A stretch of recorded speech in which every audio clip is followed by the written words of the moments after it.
இந்நிகழ்ச்சியில் நேயர்கள் கூறும் கருத்துக்களுக்கு நிலையமோ தொகுப்பாளரோ பொறுப்பாக மாட்டார்கள். Radio City Love Guru. Radio City Love Guru.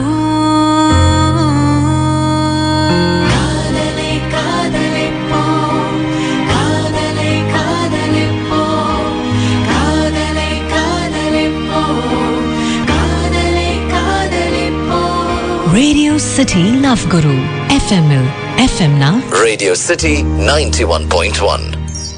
Radio City love குரு. நான் என்னோட பேர் சொல்ல விரும்பல, ஆனா அவரோட பேரை சொல்றதுக்கு விரும்புறேன். அவரோட பேரு சுரேஷ். என்னோட நல்ல ஃப்ரெண்ட் லவ் குரு. எனக்கு அவருக்கும் 6 years டிஃபரன்ஸ். 6 years டிஃபரன்ஸ் என்னோட சின்ன பையன் நினைச்சிடாதீங்க, என்னோட பெரிய பையன். ஆனா திடீர்னு என்கிட்ட வந்து ப்ரொபோஸ் பண்றேன்னு சொல்றாரு. என்ன லவ் குரு, 6 years பெரியவங்களை போயிட்டு எப்படி லவ் பண்ண முடியும்? இப்ப எல்லாருமே சேம் ஏஜ்ல தானே லவ் பண்றாங்க. கல்யாணம் கூட 1 or 2 years டிஃபரன்ஸ்ல தானே பண்றாங்க. 6 years மூத்தவரை எப்படி லவ் பண்றது அப்படின்னு சொல்லி கேட்டிருக்காங்க. எஃப்எம்மோடு இணைந்திருக்கீங்க. FM radio city 91.1. நான் உங்க ரேடியோ சிட்டி லவ் குரு. இந்த நீதிமன்றம் இதுவரை எத்தனையோ விசித்திரமான வழக்குகளை சந்திச்சிருக்குது அப்படின்னு சொல்லுவாங்கல்ல, அந்த மாதிரி தான் யோசிக்கிறேன்.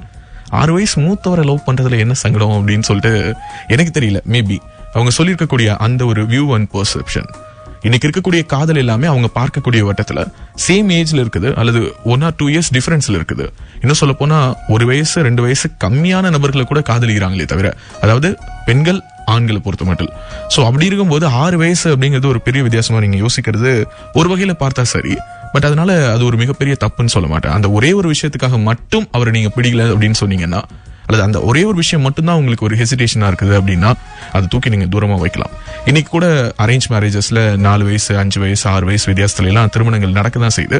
இன்னும் சொல்ல போனா லவ் மேரேஜஸ்லயே தன்னை விட 10 வயது மூத்த நபர்களை காதலித்து திருமணம் செய்த பெண்கள் நான் பார்த்திருக்கிறேன். சோ அதனால அது ஒரு பெரிய விஷயமா எனக்கு படல. அதை தவிர வேற ஏதாவது உங்களுடைய மனசுக்குள்ளார சின்ன ஒரு உறுத்தலோ அல்லது தயக்கமோ இருந்தா அதை நீங்க அடுத்த மின்னஞ்சல்ல குறிப்பிட்டு எனக்கு மெயில் பண்ணுங்க. அதற்கான பதிலை நான் ஷேர் பண்ணிக்கிறேன். ஸ்டேடியோ நீங்க கேட்டுட்டு இருக்கிறது எஃப்எம் ரேடியோ சிட்டி.